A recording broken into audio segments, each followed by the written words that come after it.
Michigan State has a new 5-star coming into next year's class. It's an old name, Jeremy Fears, but he just got his 5th star. And we also have his high school basketball coach, Jeremy Kreiger, on to tell us all about his game. And then at the end of the show, we take a dive into the mailbag. But let me tell you why Purdue is really annoying me. All right, let's go. You are Locked On Spartans, your daily podcast on the Michigan State Spartans, part of the Locked On Podcast Network, your team every day.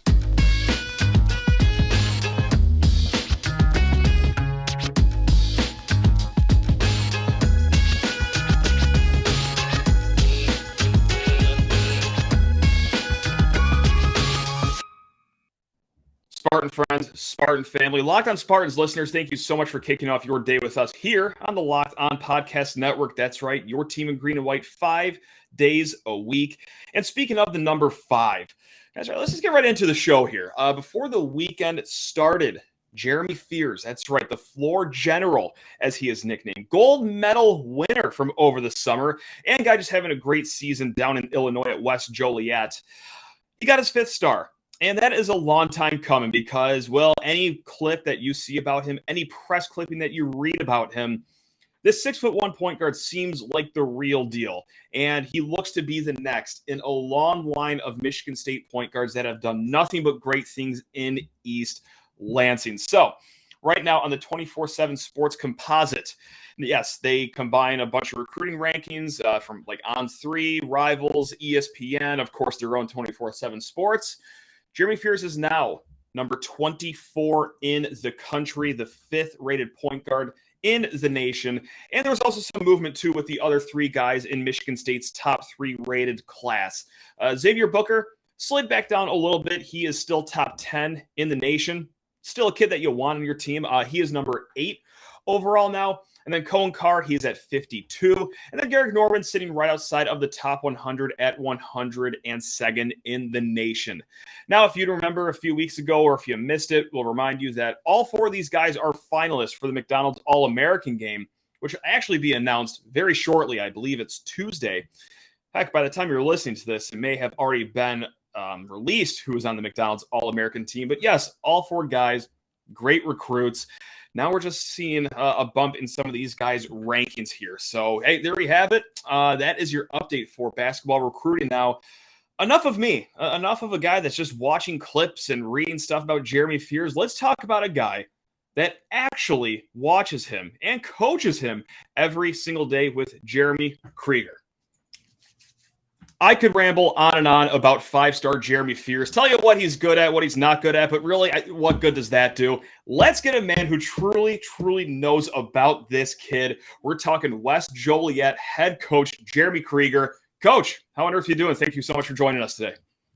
Doing well. Chilly day out here in Joliet, but doing well. I hear you. So, hey, newly minted 5-star. I'm, assuming that you think that he's well deserving of this title here. But before we start talking about Jeremy and going into his game, how long have you known him for? So it actually goes back to his father and I. So we played high school basketball together back in the early 2000s. So from 2002 to 2004, he and I were actually backcourt teammates. So we played high school basketball together, went our separate ways. I went into college to play basketball and football. He strictly played basketball. Had an outstanding career at Ohio University, got to match up against Rajon Rondo, took them to the tournament, and then he ended up finishing at a Division II school in South Carolina and played professionally in Europe for about 9 or 10 years.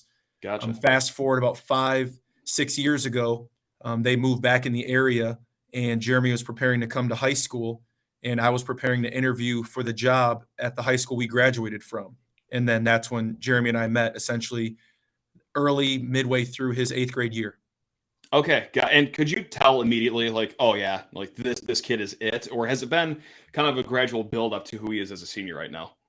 So it's actually twofold. So from a basketball standpoint, he was not it. So in terms of his technical basketball abilities, they weren't present. I mean, he could handle the basketball, but it was all the things why Coach Izzo and his staff and why everybody is so excited. It was the intangible thing. So from a young age, he was a natural leader, well-spoken, really good communicator. He loved to take charges.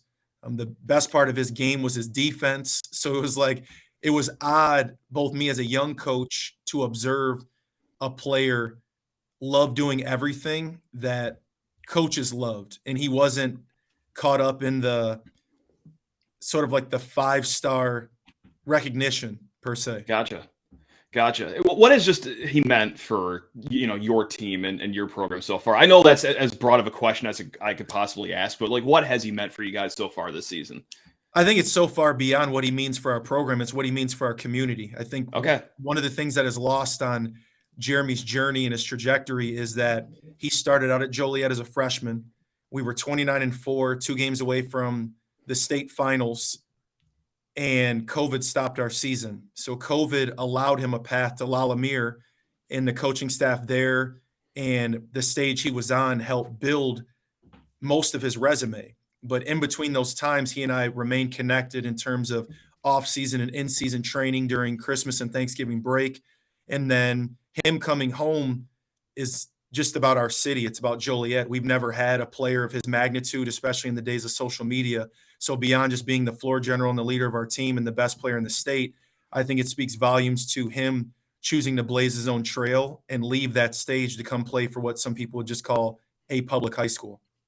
Right on. And yeah, obviously, hey, he's the complete package. I mean, you're not rated a 5-star out of accident. Great defender, good vision, offense is all there. But what I've noticed on Twitter, especially, I feel like every other week across the timeline pops up like, oh, Jeremy Fears has big second half to lead West Joliet, or has monster fourth quarter. Like, it seems like he has that killer instinct. First of all, is that correct, or am I just reading things wrong? And two, has he always had this killer instinct, or is this something that's been coming on late in his high school career? He's always had the killer instinct, and he's always been the most confident player on the floor, regardless of where we're playing and regardless of his age. I think what people are recognizing now is his killer instinct has developed into an offensive mindset. So one of the biggest worries people have had during his recruitment, and even now that he was announced going to Michigan State, was the jump shot. So people are going to play drop coverage. They're going to go under ball screens. Can Michigan State thrive if Jeremy and AJ are still there with what you would call 2 non-shooting lead guards? And what people are seeing now is the time he puts in both before school, during practice, and after school is coming to fruition. He trusts his jump shot. So like any prolific scorer, he's scoring at multiple levels, but not only that, he's getting himself to the free throw line. So that's why you see these second halves of 18 to 20 plus points with 4 or 5 made threes and 5 or 6 trips to the free throw line. We are going to be back with Jeremy Kreiger in a hot segment. First, that's right, FanDuel, new friend of the program. We're here to talk your ear off about the best sports book in America because, hey, NFL playoffs are here, and we are excited about our new sports betting partner for the Locked On Network because, like I said, they are the #1 sports book in America. It's FanDuel. And if you are new to FanDuel, well, that's even better. They have so many great features that make betting on sports fun and easy. New customers, maybe like yourself, join today and get started with $150 in free bets guaranteed when you place your first $5 bet. Just sign up at FanDuel.com/lockedon. That's right, FanDuel.com/lockedon. How easy is that? FanDuel has all your favorite bets from the money line to point spreads to player props. I mean, hey, if you want a little insight here or just a bet to fade, I like under 45.5 in 49ers versus Eagles this upcoming week. And hey, if you want to fade that, go for it. If you want to check out all the other lines, FanDuel has got you covered top to bottom. All in an app that's safe, secure, and super easy to use. You get paid out so fast on this app, by the way. So football fans, do not miss out. Place your first $5 bet and get $150 in free bets, win or lose, at FanDuel.com/lockedon. Make every moment more with FanDuel, official sportsbook partner of the NFL. And if I could have you put your coaching hat really on tightly, what does he still have to improve on? That's right. Let's pick apart the 5-star kid's game right now. What do you want to see him improve on here? Oh, still his jump shot, without a doubt. Okay. Like he's shooting it more efficiently from an advanced stat standpoint, but just in terms of his comfortability shooting and making shots, because as you know, the Big Ten is rugged. So the size he's going to face, the coverages he's going to face, and the length he's going to face at the Division I high major level, especially game 1, we already know he's playing Duke. So the cumulative length on the wing is going to bother his shot unless we continue to work on it through the season and even in the offseason before he arrives in East Lansing for summer session in June. Has that been his biggest improvement, though? Because obviously, still a ways to go, but just like you've said, he has made great strides. Is that his biggest improvement over the last year or 2 years, or is there really something different about his game that you've seen him improve on? I think number one is trusting himself Okay. and that he is a proven shooter, but I think also understanding the time it really takes to become as great as he aspires to be and reach the levels he wants to reach. If you want to be an all Big Ten performer and one day be an NBA player, I think sometimes amongst his peer group, it can be lost on the stars and the rankings and the gold medals that you Mhm. still have to work to get better. So I think the biggest thing that he has recognized is the work he still has to put in, but also how many other kids are working. And every day, there's just improvements to be made. And just like every other college program, I mean, it's no different at Michigan State, where the point guard is known as the leader of the team. I mean, God, for decades it's been like that under Izzo. So, what kind of a leader is Jeremy? Is he a guy that talks a lot? Is he like almost a coach on the court, gets in players' grills, or is a lead by example? What is he like out there as a leader? All the above. And in all Okay. the conversations I've had with Coach Izzo or Coach Monty or Coach TK, they understand that. And that's why they love him so much. It's Jeremy, if he wanted to, could come in and positively affect a high major basketball game without ever taking a shot. Now, while that's not liked in today's landscape of basketball, that's what he will be admired for from day one. He's going to talk in the weight room. He's going to talk in film session. He's going to talk during timeouts. And it's almost sometimes where he's talking too much or he's too intelligent for his own good, but it challenges you from a coaching perspective in a positive and respectful way just because his IQ is so high. So he's going to lead by example. He's going to be leading by voice. And again, his IQ and ability to read a play before it even happens is what separates him from so many other high major prospects. He's not 6'9". He doesn't have a Right. 7-foot wingspan. While he does leap, he's not a 40-inch vertical guy. It's all the intangible things. So he's almost like a Pat Beverly, Jose Alvarado with an offensive array of talent that not many people have seen, because when they saw him on those ESPN games or EYBL, he was a floor leader deferring Yeah. to Brandon Miller and Nick Smith Jr. and JJ Starling. Now he has it within himself to go get 25 at any moment. And just off the court too, like what kind of a kid is he like? Is he, still talkative off the court, or is he into anything else that you know of, or what is he Yeah, like? he's of the utmost character. So one of the things I wrote in when you're doing these nominations for whether it's McDonald's All-American or Gatorade Player of the Year or Gatorade Mhm. State Player of the Year, they speak about something non-basketball related. So in my 4 or 5 years getting to know Jeremy, he's never been disliked by a peer, by a fellow student, by an athlete, by a teacher, by a coach. His smile literally brightens up a room, and just the things he interacts with, whether it's our childhood development program, working with the young toddlers that come to school, mentoring young men of color to focus on the academic side of being a strong student athlete. I mean, that's him. And you guys are just going to love him when he gets there, because you're going to see there's a rare time where he has a down moment and you don't see him as a vibrant young 17, 18-year-old wanting to be a leader, but also just being, when he walks in those squared lines, like you see a Yeah. different side of him that's just like fierce. And you're like, man, he literally is two different people, but it's a beautiful thing to see from a young man. I was already excited to see him play next year, but yeah, after just this brief chat, I'm even more thrilled to see him at East Lansing. And really quick, enough about Jeremy. Great kid, great basketball player. Let's talk about you, though.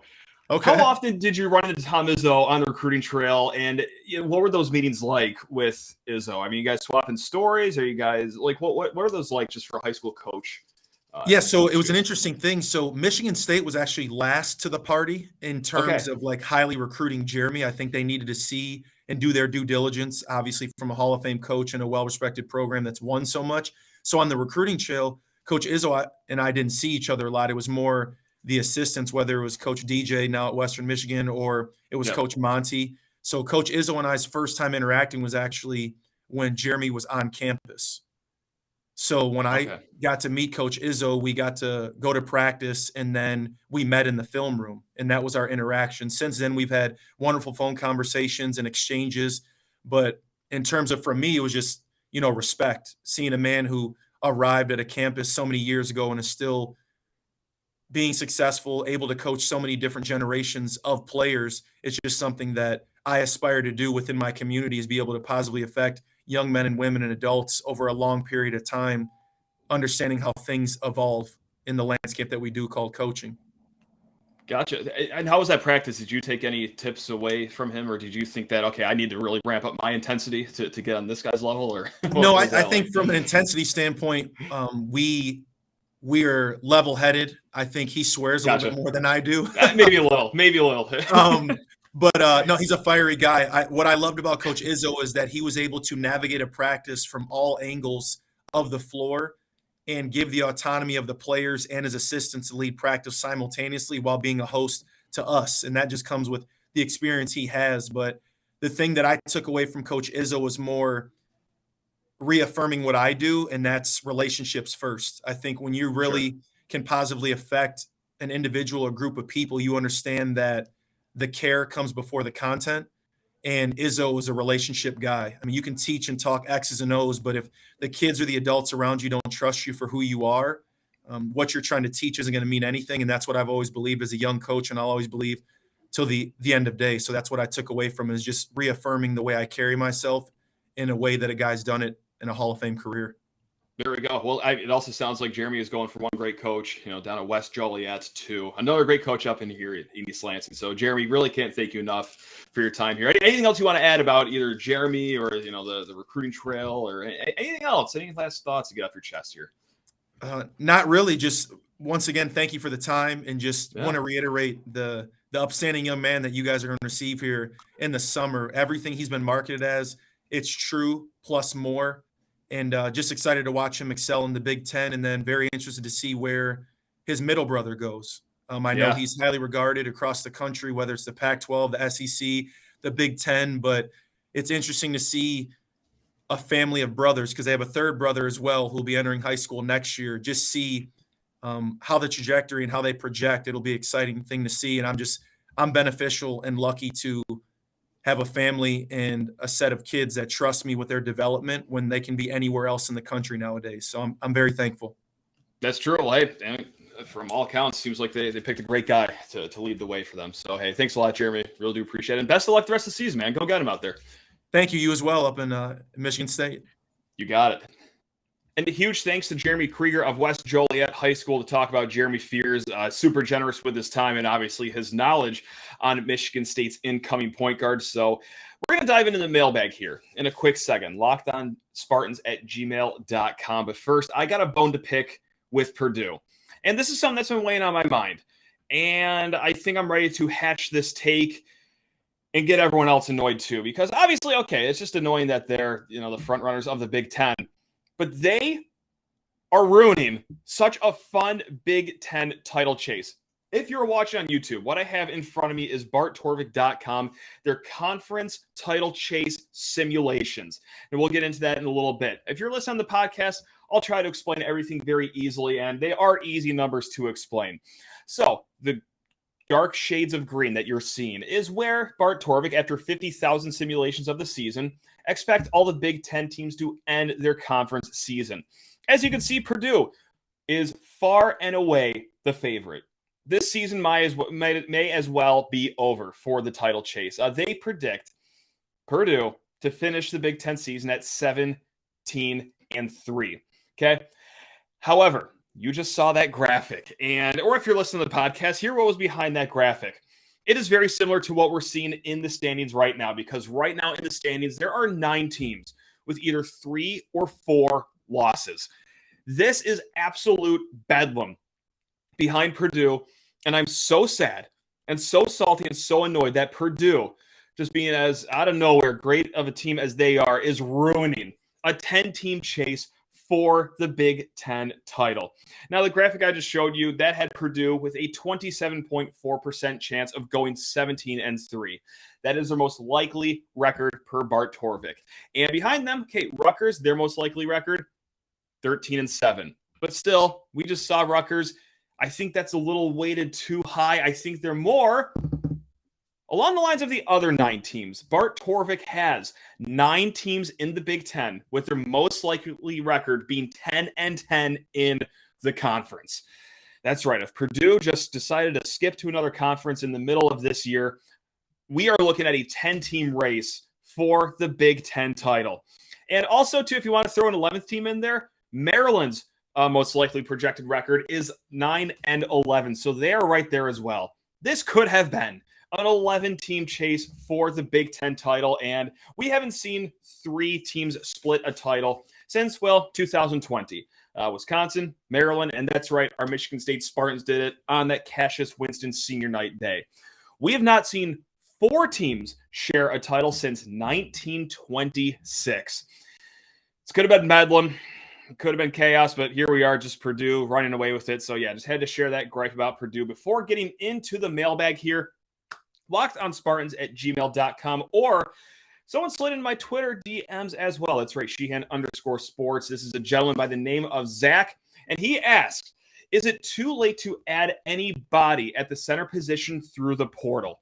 That's right. This is someone that's not really too thrilled with what's going on in the paint with Mady Sissoko, and he did send this, before Jackson Kohler had his 2-game blow-up, but he goes on to write, does that option even exist still? I know Izzo won't do that, but seems like his stubbornness may have cost him a Big Ten title and a deep run.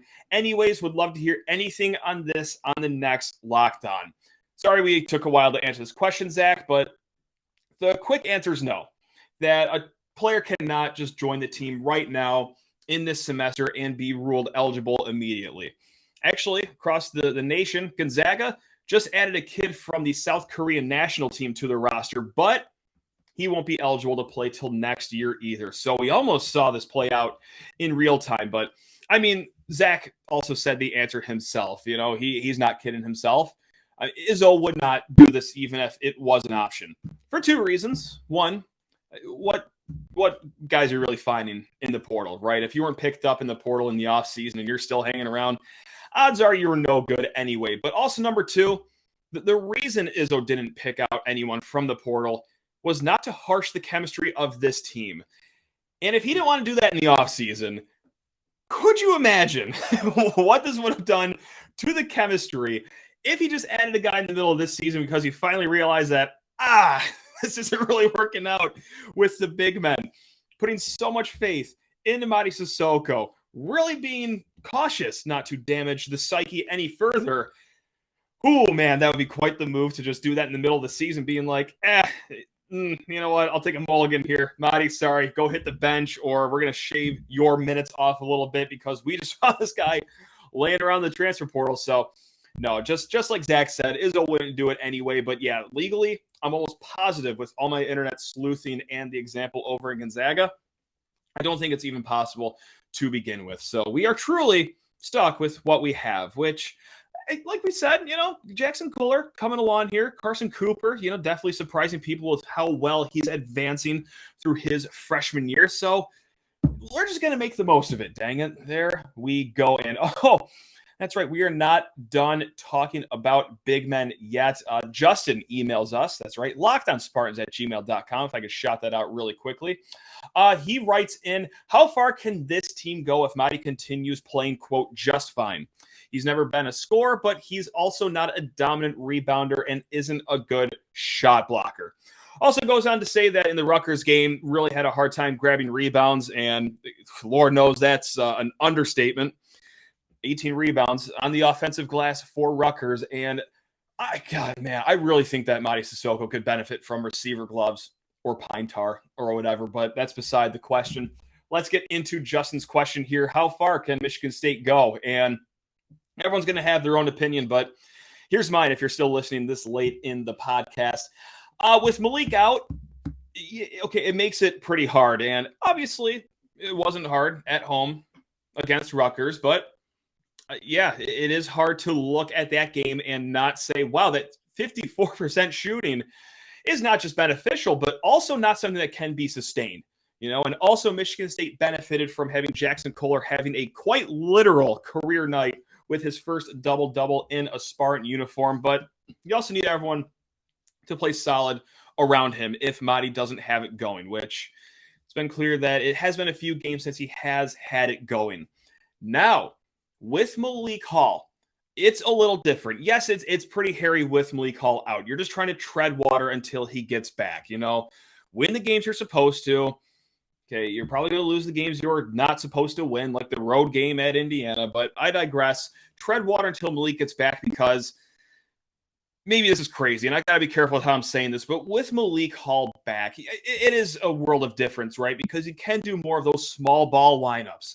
Those lineups where you have A.J. Hoggard running the point, and then, okay, he's spread around with 4 guys that could shoot a 3-pointer around him. And, God, here we go. You know what? I was going to say, with Malik Hall healthy, and again, who knows if he will ever be 100% or 90% the rest of the season. We know what havoc foot injuries can wreak in basketball, but if he is back in some strong fashion, this is a team that I still believe can make a run in March.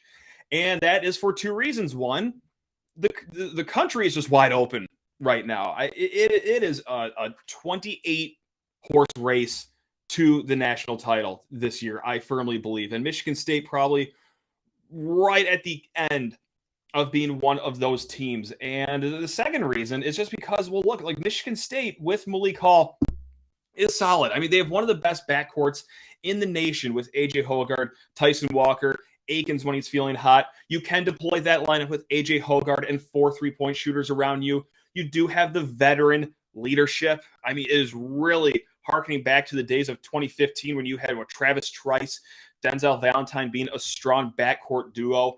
Veteran leadership. You have Brandon Dawson, a forward that was a veteran leader as well.